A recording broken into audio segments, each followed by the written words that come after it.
5 मुलींच्या हातचे हा पाटलांचा सत्कार होत आहे.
हॅलो हॅलो हॅलो मराठ्यांचे काळीज आणि मराठ्यांचे क्रांतीसूर्य माननीय श्री मनोज पाटील जरांगे यांचं रामपुरीच्या वतीने स्वागत करणं आपलं कर्तव्य असून ऋतुजा मस्के 3 मुली समोर येतात. निकिता पवार, गीता या रामपुरीच्या वतीने पाटलांचं स्वागत करतील.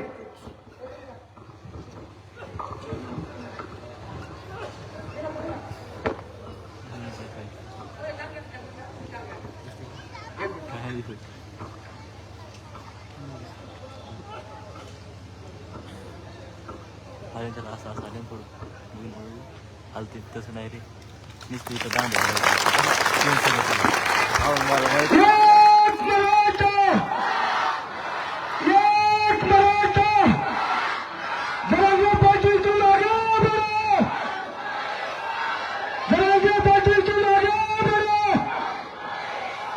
छत्रपती शिवाजी महाराज की, छत्रपती शिवाजी महाराज की.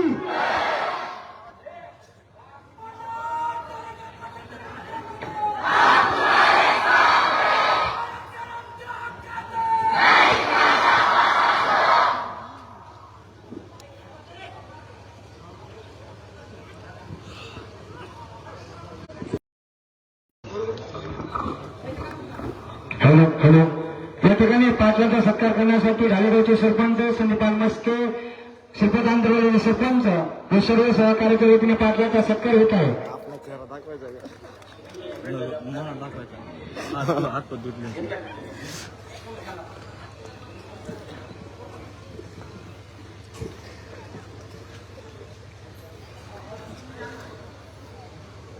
कोण चॅनल तो हिरो कोण गेला तो गेला हिंदवी स्वराज्याचे संस्थापक छत्रपती शिवराज आरामपुरी गावातील जमलेले माझ्या तमाम मराठा बांधवांना माझा मानाचा देश. मराठा आरक्षणाच्या बाबत आलेच ना. हा अनेक वर्षापासून मराठ्यांचा संघर्ष सुरू आहे. मराठा समाजाला आरक्षण मिळावं, मराठ्यांच्या बरं बरं चालेल. गोरगरीब घरांच्या लेकरांचं कल्याण व्हावं, यासाठी मराठ्यांनी जंग पछाडलं होतं. मराठ्यांनी इतके मोठमोठाले आंदोलन केले. कधीतरी आपल्या लेकराच्या पदरात हे आरक्षण पडल झूम कर झूम कर. आणि आपल्या गोरगरीब मराठ्यांचे लेकरं मोठे होतील, या उद्देशानं 42 वर्षापासून मराठी लढते. आरक्षण मात्र मिळत नव्हतं. 15 Pro Max येते. प्रत्येक वेळेस विजय मराठ्यांना मुलकाने देऊन जायचा. मराठ्यांनी लढायला कुठं कमी नाही केलं. वेळेप्रसंगी ज्या ज्या वेळेस आव्हानं केले त्या आव्हानाला प्रतिसाद देऊन मराठ्यांनी एकाकी झुंज दिली. जास्त लाईव्ह येत नाही तर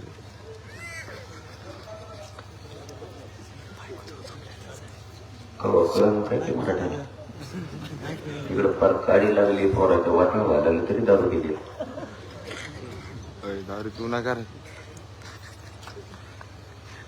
मराठ्यांनी ज्या ज्या वेळेस लाईव्ह सुरू लढे उभारले त्या त्यावेळेस ते लढे यशस्वी केले. परंतु काय होत होतं माहित नाही. मराठ्यांना विजय आलेला जवळ हातातून निसटून जायचं. पिढ्याना पिढ्या या लढाईत गेल्या. प्रत्येक मायबापानं रात्रंदिवस कष्ट करून स्वप्न बघायचं, माझं लेकरू अधिकारी झालं पाहिजे, माझं लेकरू नोकरीला लागलं पाहिजे. परंतु माईबापा हो इतकं मोठं षडयंत्र या देशावरती रचलं गेलं होतं. मराठ्यांना काही झालं तरी आरक्षण मिळून द्यायचं नाही, याच्यासाठी एक मोठा गट काम करत होता. परंतु मराठ्यांना तो माहीत नव्हता. दुसऱ्या बाजूनं मराठ्यांना नेमकं आरक्षण कोणचं घ्यायचं हे मराठ्यांना कळू द्यायचं नाही, याच्यासाठी सुद्धा त्यांची एक टीम सक्रिय होती. मराठ्यांना राजकारणाच्या विळख्यात गुंतवलं आणि राजकारण्यांनी सांगायचं आणि मराठ्यांनी ऐकायचं. मराठ्यांनी त्यांच्यावरती डोळे झाकून विश्वास ठेवायचा. त्यांनी सांगायचं आरक्षण कुठे, आणि मराठ्यांनी हो म्हणायचं. पण वेळेप्रसंगी वेळोवेळी मराठी फसत गेले. नेमकं ऐकायचं कोणाचं, मराठ्यांचं आरक्षण कुठे काय मिळत नाही आणि हे कोण मिळू देत नाही याचा शोध मात्र मराठ्यांना लागत नव्हता. शेवटी मराठ्यांनी एकदाचं ठरवलं लढा करायचं तर एकदाच, आणि तोही इतका ताकदीनं करायचा. पण अगोदर आरक्षण कुठे शोधायचं आणि कोण मिळू देत नाही तो पण शोधायचा. आणि मराठी या शोध मोहिमेच्या कामाला लागले. मराठ्यांचं आरक्षण कुठे आहे याची कुणकुण मराठ्यांना लागली. मराठ्यांचं आरक्षण ओबीसी आरक्षणातच आहे हे मराठ्यांना पक्की खबर मिळाली.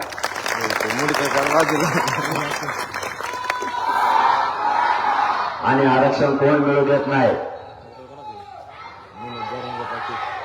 मराठा समाजाला आरक्षण नेमकं कोण मिळू देत नाही याचाही मराठ्याला शोध लागला. आणि मग आंदोलन सुरू झालं. अगोदर आंदोलन सुरू केलेच नाही. नेमकं मराठ्यांचं आरक्षण कुठं आणि कोण मिळू देत नाही याचा शोध घेतला आणि मग आंदोलन उभा राहिले. त्याचा परिणाम आज असा झाला, आज मराठ्यांच्या विजय जवळ येऊन थांबला. मराठ्यांना कळालं ओबीसी आरक्षणात मराठ्यांचं आरक्षण आहे. ज्यावेळेस ही मागणी लावून धरली त्यावेळेस अगोदरच्या 2 महिने असेच वाया गेले, हो नाही करण्यात. परंतु मराठ्यांनी इतके ठामपणे ही बाजू लावून धरली की ओबीसी आरक्षणातच मराठा आहे आणि तुम्हाला ते आरक्षण द्यावं लागेल. आणि नंतर मग नितीन करेर साहेबांच्या अध्यक्षतेखाली समिती गठीत झाली आणि त्याही समितीला काम करू दिलं नाही. त्या समितीला 3 महिन्याचा लिमिट दिला होता. तुम्ही 3 महिन्यात मराठ्यांच्या आरक्षणाचे पुरावे शोधून करायचे. परंतु त्यांनाही ते शोधता नाही आले किंवा शोध दिले नाही. पुन्हा आंदोलन उभं राहिलं. पुन्हा समिती काम करायला लागली. दुसऱ्या समितीनं पुरावे शोधायला सुरुवात केल्यावर आज मराठा ओबीसी आरक्षणात असलेले 54 लाख पुरावे सापडलेत. मराठा ओबीसी आरक्षणात असलेले 54 लाख. आता आमचा मूळ प्रश्न इथं आहे, जर मराठ्यांना आरक्षण होतं तर लपून कोणी ठेवलं? जर मराठ्यांच्या 54 लाख नोंदी सापडल्या तर आतापर्यंत मराठ्यांना आरक्षण नेमका कोणी मिळू दिलं नाही याचा शोध आता आम्हाला पाहिजे. आमच्या लेकराच्या मुंडक्यावरती पाय ठेवून आमचं आरक्षण खाल्लं कोणी? आणि आमचा हा 45 वर्षाचा बॅकलॉग आता नेमका भरून कोण काढणार? हेच आरक्षण जर 70 वर्षापूर्वी मराठ्यांना दिलं असतं तर जगाच्या पाठीवर प्रगत जात म्हणून जगात आज मराठ्यांचीच राहिली असती. परंतु जाणून बुजून मराठ्यांना आरक्षण दिलं गेलं नाही. नोंदी तर सापडल्या. आता नोंदीचं ज्या नोंदी मिळाल्या त्यावेळी सरकारचं आणि आपलं ठरलं होतं ज्याची नोंद मिळाली त्याच्या सगळ्या परिवाराला द्यायची. आता ती नोंद ज्या सालापासून सापडली त्या सालापासून होणारा आतापर्यंत 2023 पर्यंतचा सगळा परिवार, काहींच्या परिवारात 250 लोक आहेत, काहींच्या 70 आहेत, काहींच्या 500 आहेत, काहींच्या 50 आहेत. एका नोंदीच्या आधारावर 200 लोकांना आतापर्यंत प्रमाणपत्र वाटप झाले एकाच नोंदीच्या आधारावर. आपण एवढा मोठा हिशोब नाही करायचा. आपण साधारण हिशोब करू. 54 लाख नोंदी मराठ्यांच्या सापडल्या. 4 लोकांना झाला एका नोंदीवर. तरी आजच 2 कोटी मराठी आरक्षणात गेले. आजच. आता देव जरी आडवा आला तरी मराठ्यांच्या पोरं मोठं करण्यापासून कोणी रोखू शकत नाही आणि ओबीसी आरक्षणात जाण्यापासून कोणीच मराठ्यांना आता रोखू शकत नाही. भारत देशात मराठाची एक जात अशी की तिच्या शासकीय नोंदी सापडल्या. आतापर्यंत एकाची ही नोंद जे आरक्षणात गेले त्यांची एकाची शासकीय नोंद नाहीये आणि एकही जात भारत देशातली मागास सिद्ध केलेली नाही तरीही त्यांना आरक्षण. आपल्या शासकीय नोंदीही सापडल्या आणि मराठा समाज 12-13% मागास सुद्धा सिद्ध झाला तरीही मराठ्यांना आरक्षण. परंतु मराठ्यांचं नशीब इतकं बळकट होतं की नाविलाजानं सरकारला मराठ्यांच्या एकजुटी पुढं गुडघे टेकावे लागले. मराठ्यांना 2 नावं ठेवले जायचे. हा मराठा कधी एक होत नाही, हा खेकड्यावर एकमेकाच्या पायावर उठतो, हा कधीच एक होत नाही. मराठ्यांनी एका फटक्यात 2 कामं केली.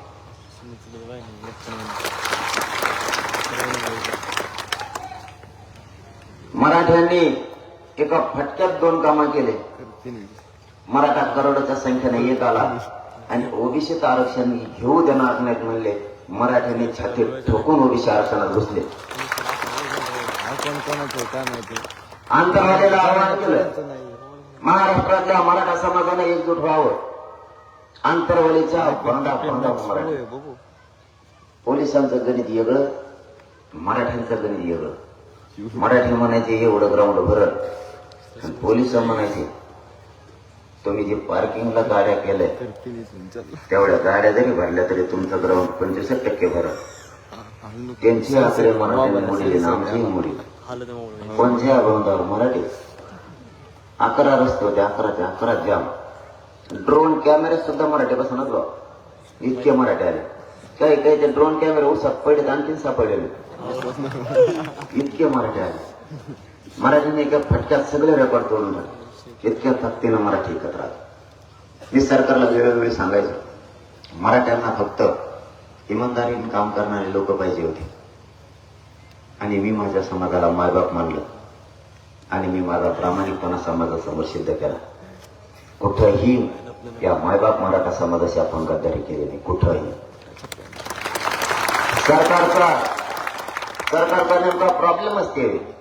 मी त्यांना मॅनेज होत नाही, मी त्यांना फुटत नाही. सगळ्यात मोठा प्रॉब्लेम त्यांचा तेवढा एकच आहे की हे मॅनेज होत. आता मॅनेज व्हायचं कसं असतं अरे तुमच्याला वाटतं आहे का नाही? मग काय हा नाही म्हणत ते घरी मी गोड बोलून माझ्या डोळे देत असतो आणि कार्यक्रमात लावतो. ते आता जर या इकडं बैठकीत ठरलं ना कोण जायचं आंतरवालीला, सगळे मंत्री म्हणतात आंतरवाली नको, ते लेखाटाकच बोलत आहे. मी काय चूक नाही बोलत. माझ्या गोरगरीब मराठ्यांचं वाटलं तुम्ही 70 वर्ष केलं. तुमच्याशी मित्रत्व करायसाठी नाही आंदोलन उभं केलं, माझ्या मराठ्यांना न्याय देण्यासाठी आंदोलन. आम्हाला आरक्षण पाहिजे आणि सरसकट मराठ्यांना पाहिजे. याच्यासाठी असाही लढाई. मराठ्यांना आरक्षण मिळालं कोणीच म्हणू शकत नाही आंदोलन यशस्वी नाही झालं. आज गावात लोकांना प्रमाणपत्र मिळायला लागले. कोणाच्या तरी लेकराचं कल्याण झाले ही मराठ्यांनी लक्षात असू द्या. 54 लाख मराठ्यांना मिळाले. 2 कोटी त्याचा फायदा उचलणार आहे. किमान ते पण आपल्या भाऊबंद आहेत. कोणाला तरी मिळाले 2 दिवस उशीर होईल पण आपल्याला सुद्धा मिळणार. त्याची काळजी करायची काय गरज नाही. विरोधकांच्या सगळ्या डाव आपण उधळून लावले. तिकडे टोळी तयार होती माझ्या विरोधात फाईट करायला आणि मला तुमची साथ. केवढी टोळी झाली तरी मी ते जरी 1 शब्द बोलत मी 25 बोलतो. ते म्हणतात नमुना मी मार लागला आपल्याला. मग आपला कसा टप्प्यात आला बाजीला सोडतच नाही त्याला. मग कोणी येऊ ते बी आता काहीतरी काल आलत इथं भोकलाय काहीतरी बीड आलत जाऊन येवले जेडपट बी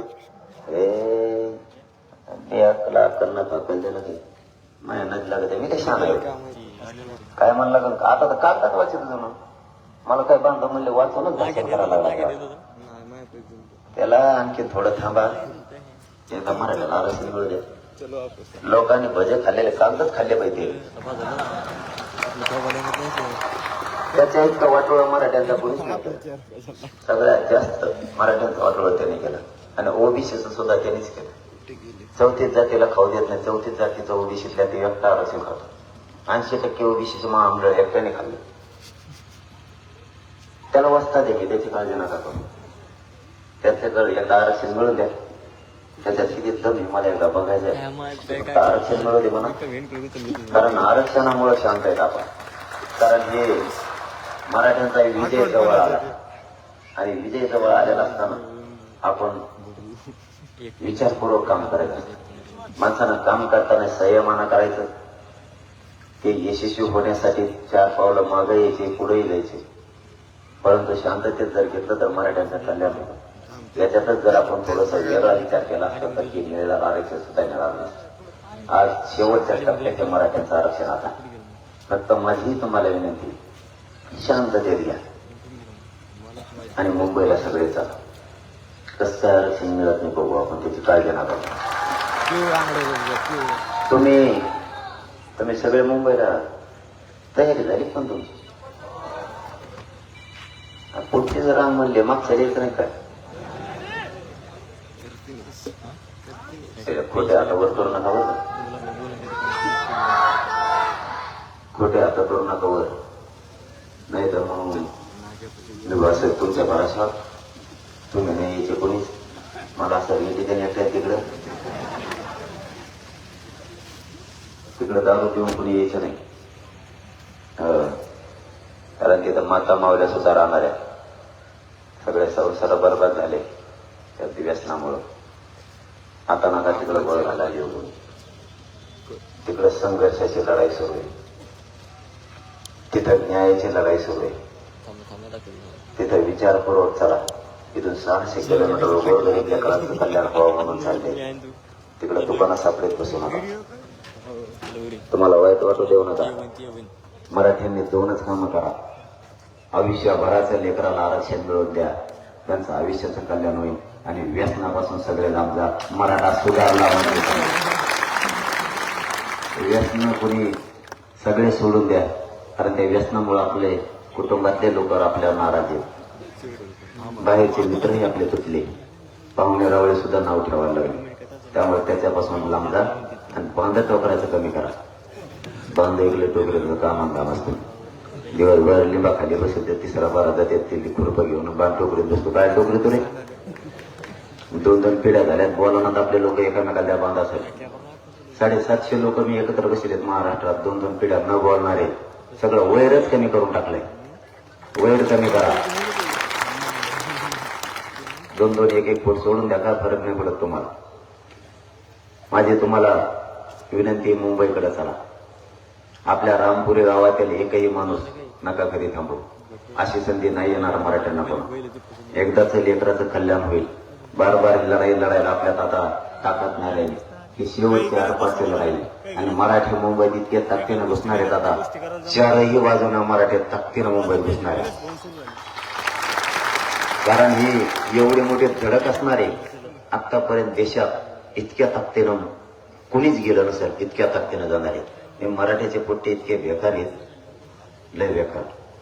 मी म्हणलं एक फाईट इथं झालं. 17 तारखेला बैठक होती ना आपली. त्यावेळेस म्हणलं एक फाईट आम्ही इथं बघू दुसऱ्या बाजूला. नको म्हणले. खाली बसलेली एकदा मुंबई म्हणा म्हणलं मुंबई काय करू मग चलो मुंबई म्हणला आता काय करणार. बरं गप्प बसत नाही, गप बसायचं नाही 20 तारखेपर्यंत. गप बसणारच नाही, बुळबुळ मध्ये सुरू. हे पोट्यात नाही बेकार. कोण घेऊन चाललाय, कोण नाही काय म्हणतात. सोशल मीडियाला व्हिडिओ टाकलाय, कोण काय मुसडीच घेऊन चाललाय. ते मला सरकारच्या लोकांनी असं बेजार केले. ते म्हणजे तुम्ही मुसडी घेऊन येणार का. म्हणलं मला काय कोण मुसडी घेऊन येणार. बरे पोट्टे बी असे बसले त्या मुसडीवर उलट तोंड करू आणि ते फोटो टाकले. 4-4, 5-5 जण बसले त्या मुसडी. आणि ते प्रत्येक मला फोन करते म्हणजे होय मुसडीवर किती लोक बसत असते. म्हणलं मला काय माहिती किती बसत असते. ते ज्यांनी टाकला त्याला विचार. मी त्यांना सांगितलं होतं तुम्ही नादी नका लावू.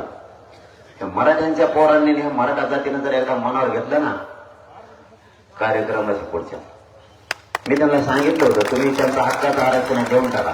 मध्ये मध्ये त्यांनी डिझेल बंद केलं. एका पोरानं लगेच त्या सोशल मीडियावर टाकलं. ते म्हणलं जर आपल्याला डिझेल नाही गेलं तर ट्रॅक्टर पळायचं कसं. दुसऱ्याने दुसऱ्याच दिवशी शोध लावला. ते सौर ऊर्जाचं ट्रॅक्टरवर बसवलं. म्हणलं आपला ट्रॅक्टर थेट मुंबईतच थांबणार आता. कोकणचं वायर कोकणच जोडीन त्याचा भरोसाच नाही. मी आपलं सहज म्हणलं सगळे काम 20 जानेवारीपर्यंत ओळखून घ्या. एक काम नाही राहिलं पाहिजे. एका पोरानं व्हिडिओ टाकला, इतकं धवाला पाणी दिलं त्याचं रानच शेवाळ. ते म्हणला मा घरी तर वापसाच नाही झालं पाहिजे माझ्या रानात. मी सरकारला वेळोवेळी सांगितलं तुम्ही मराठ्यांच्या लोकांच्या नादी लागू नका. तो संयम आहे तितका संयम राहतो. आजपर्यंत मराठ्यांनी संयम राखला. 7 महिने वेळ दिला. याच्यापेक्षा मराठा किती वेळ देणार आहे. 7 महिने वेळ दिला. आता आमच्याकडे वेळ द्यायला तुम्हाला वेळ नाही. म्हणून मराठी आता मुंबईकडे निघाले. सगळ्यांना ताकदीनं मुंबईकडे चला. मी पाठीमागच्या गावात सांगितलं नाही, तुमच्या रामपुरी सुद्धा सांगा. मी राजपाटी करतो या समाजाचे लेकरं मोठे व्हावेत म्हणून. तुम्ही सुद्धा करा. तुम्ही सुद्धा करा. आता झोपलात तर तुमच्या पोराचं वाटलं तुम्हीच केलं. मावशीवर तुम्हाला काम सांगत होतो. यांना गप बसून द्यायचं नाही घरी. मला लय उशिरा कळलं राव. यांचे खटके तुमच्या हातात येत. मला जर आधी कळाले असते ना मी यांच्याकडे टाइमच नसता का. तुम्हाला काय आरक्षण समजून सांगितलं असतं. हे लय भरत होते मला. मी एका गल्लीतून आले की 3ऱ्याच गल्लीतून जायची. पण माझा उद्देश एकच होता, माझ्या गोरगरिबांच्या मराठ्यांच्या पोरं मोठे झाले पाहिजे. माझ्या यांना उद्यापासून काम लावा. यांना सांगा तुम्ही शेतात आम्ही जातो, तुम्ही गावोगावी जाऊन मराठा आरक्षणात जागृती करायची. मुंबईला चाला नावाचं शांततेत आंदोलन करायला. हे जर नाही गेले ना त्यांच्या भाकरीत बंद करा. तुम्हाला काय करायचं. मी आहे तुमचा भाऊ मागव तुमच्या. मी त्यांना सुधरून द्यायला यांना आत्ताच घेऊन टाकतो मी. काळजीच करू नका तुम्ही यांची. कारण इथं न्यायासाठी लढाई. आणि महिलांनी सुद्धा महिला जागृती करा. तुमच्या आसपास तुम्ही बघा, तुमच्या शेजारी आज कोण नाही. त्या माता माऊलीच्या घरी जाऊन बसा आणि तिला सांगा तुझ्याही लेकराचं कल्याण होणार आहे माझ्यावर. इथं राजकारण नाही. इथं महाराष्ट्रातल्या घराघरातल्या लेकराचं कल्याण होणार आहे. म्हणून तुम्ही आसपास बघा, आपल्या गावातल्या कोणत्या महिला नाहीत, उद्यापासून तिच्या घरी जाऊन बसा. तुझ्याही लेकराचं कल्याण होणार आहे. आपण सगळ्याजणी ताकदीनं लढू. तिची नाराजी काही असली तर करा, पण महिला एकत्र व्हा. एखादा नळावर जर भांडणं झाली असले तर 2 भांड्यांनी जर एकमेकाला कट केलं असलं तर तिला म्हणा तू 4 भांडे आण, पण मला आता पोराचं लढायचं. कारण इथं लढाई न्यायाची. लाजू नका. तुम्ही शेतात काम करता, लाजत नाही. तुम्ही जर काम नाही केलं आपले लेकरं मोठे नाही होणार. आपल्याला रात्र दिवस काबाड कष्ट शेतात करावे लागतील तरच आपले पोरं मोठे होणार आहेत. शेतात आपण लाजतो का. तुम्हाला माझी भाषा कळते का नाही ना. मग इथं तुमचे लेकर मोठे होणार आहे. मग मराठा आरक्षणासाठी आपण सगळींना एक जीवाने राहून एवढ्या वेळेस मुंबईला लढायला गेलेल्या पोराच्या पाठीशी आपल्याच गावात राहायचं आपण, पण शांततेत आंदोलन पाठिंबा राहायचं. एवढं सांगायला का लाज आहे. तरी काय जमायला मदत मला लाज वाटत. तुला वाटून दे काय करते मग आता करतो आम्ही काम काय. पण मग एक प्रश्नाचं उत्तर दी. तुझा धीर उभा राहिल्यावर निवडणुकीला मी कसं गल्ली गल्ली पॉम्पलेट घेऊन पळती. पतंग हानबाया नारळी सरशी कबशी हान बराबर. मग एक तर तो अधीर सुधरतो. तो अधीर कोणत्या तरी साहेबाचा असतो. ते साहेब एखादा त्याला गटार गुटार नाली फिली देते. ते दोघं सुधारणार. आपल्या गाव तोडायला पाठायचे का. आपल्या लेकरांसाठी कोण. या आंदोलनाचा मुख्य आत्मास्थी गोरगरीब मराठ्यांच्या लेकरांचा कोण.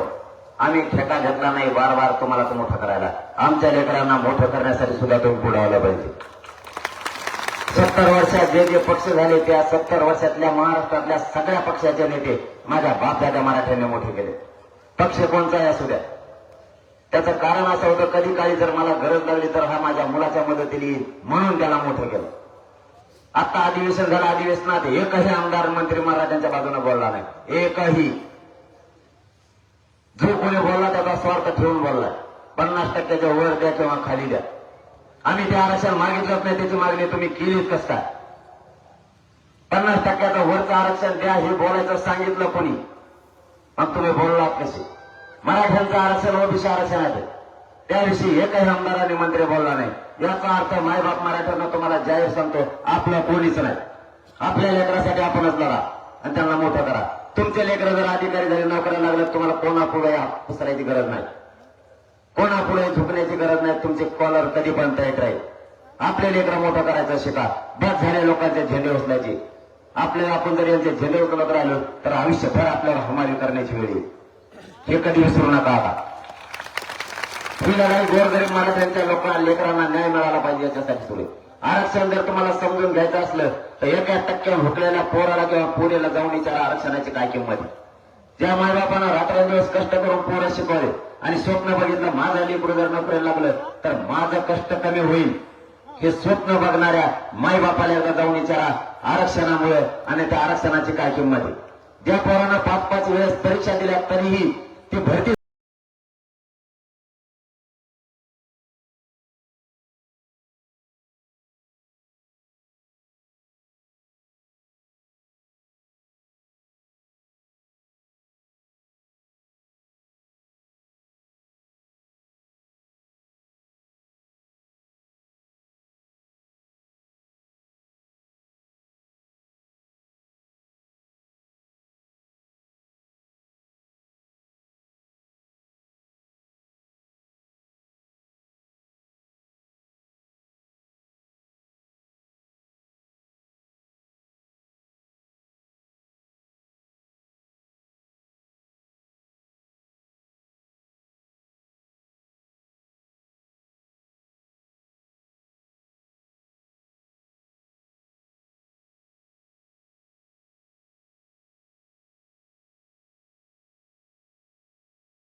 एक टाकलेलं होतं कदम 5:30 माझ्या रगत उडली अंगावरची.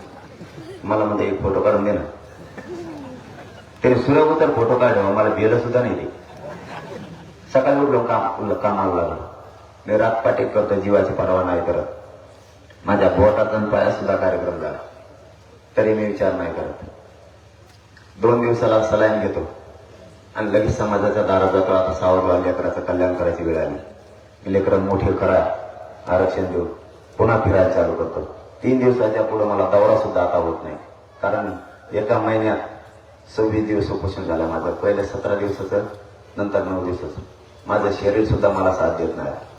माझ्या गाडीतल्या लोकांनाच माहिती माझ्या काय होते, तरीही मी माझ्या जीवाची पर्वा नाही करत. मला माहिती एवढीच वेळ आहे आपले लेकरं मराठ्यांचे मोठं करायचं. आता माझा नाही सारखं मेलं तरी हरकत नाही, पण आता माझा नाही सारखं.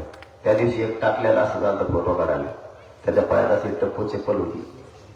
ते पुढून आलं वाकडं तिकडं चलत. मला वाटलं काढलेला मग फोटो देईल. एकदम चिपकून आलो. त्याच्या पायाचा असा दणका लागला, चिपले तर मला नकच हात उडाला. त्याला लय लोटलं पण ते लय टप्प होतं. मला रेटलंच नाही पलीकडे. मराठ्यांनी आता परवा नका करू. मी माझं जीवन माझ्या समाजासाठी अर्पण केलं. मी आज नाही करत, 24 वर्षापासून करतो. मी माझं पूर्ण जीवन समाजासाठी अर्पण केलं आणि त्या समाजाला मी मायबाप मानलं, त्या समाजाशी मी गदारी नाही करणार. आणि हे समाजाला मी सिद्ध पण करून दिले. आतापर्यंत मराठ्यांच्या पदरात 70 वर्षापासून आरक्षण पडलं नव्हतं. आज जवळपास 2 करोड मराठ्यांच्या पदरात आरक्षण मिळाले. त्यांच्या लेकराचं कल्याण झालं, त्यांना आयुष्याची भाकरी मिळाली. आता आपली लढाई सरसकट मराठ्यांसाठी, महाराष्ट्रातल्या सरसकट मराठ्यांना आपल्याला आरक्षण पाहिजे, यासाठी मुंबईकडे जायचं. तुमच्या गावात निघाल्यात मोदी? निघाले? तुमचं कल्याण झालं म्हणून बरेच जण गुंतलेत. वा, कल्याण झालं तुमचं. माझा काय उद्देश नाही. आरक्षण देऊन माझ्या गोरगरीब मराठ्यांच्या पोरावर आरक्षणामुळं मिळालेली वर्दी मला एकदा बघायची, बस एवढं सोप नाही. त्या लेकरांच्या चेहऱ्यावर आनंदाने हसू बघायचं, याच्यासाठी लढाई सुरू. मी मरायला नाही भेट, कारण सरकारनं मला शत्रू मानलंय. तरी मी भेट नाही, कारण गोरगरीब मराठ्यांचा प्रश्न मांडला म्हणून तुम्ही शत्रू मला मानत असाल तर मी तुम्हाला मोजीत बी नाही, गिनणार सुद्धा नाही. तुला काय करायचं तर कर, मी भेट सुद्धा नाही. कारण माझ्या गोरगरीब मराठ्यांच्या पदरात आरक्षण टाकण्यासाठी हा संघर्ष सुरू आहे. मी माझ्या कुटुंबाला सुद्धा सांगूनच घरात बाहेर पडलेलो. आलो तर तुमचा नाही तर समाजाचा. लोकांपेक्षा माझं वेगळं आहे. लोकांचं आधी कुटुंब आहे, माझं तसं नाही. माझं अगोदर समाज आणि नंतर कुटुंब. कारण मी एका कुटुंबाला मोठं करीन, पण माझ्या समाजाचं आहे. कारण मी खाऊन जगण्यासाठी नाही आलो, खाऊन जगण्यासाठी तर कोणी पण जगू शकतो. इथं समाजाच्या लेकरांना मोठे झाले पाहिजे, त्यांची प्रगतीसाठी हा संघर्ष सुरू आहे. आणि तुम्हाला शब्द देतो, जीव जरी गेला तरी मुंबईतून आरक्षण घेतल्याशिवाय मागे फिरणार नाही. शब्द देतो. फक्त तुम्ही इकडे एकजूट फोटो देऊ नका, कारण याचं राजकारण नका येऊ. तुम्ही जर याचं राजकारण आणलं तर आपल्याच लेकराचं वाटलं होणार आहे. नोंदी भेटल्या काय एवढे काय गडबड होती लगेच? थोड्या टायमाला सांगितलं असतं का तयारी चालली लगेच. मराठा समाजानं मुंबईकडे जायचं ठरवलं. माय बापा तुम्हाला विनंती, तुम्ही केली तयारी? 2दा विचारलंय बरं का आता तुम्हाला. सगळ्यांनी मुंबईकडे चला, आता मागा ना करा. आणि गोदापट्ट्यातल्या 123 गावातल्या लाखांनो महिला 20 जानेवारीला सकाळी 8 वाजता अंतरवालीला येणार आहे. जे पोरं मुंबईला आरक्षणासाठी चाललेत, त्या पोरांना वाटा लावण्यासाठी त्या माता मावल्या यायला लागल्या. रामपुरीतील माता मावल्यांना माझी हात जोडून विनंती, 500 ते 600 किलोमीटरवर ते पोरं गोरगरीब मराठ्यांना आरक्षण मिळावं म्हणून लढाईसाठी चालले.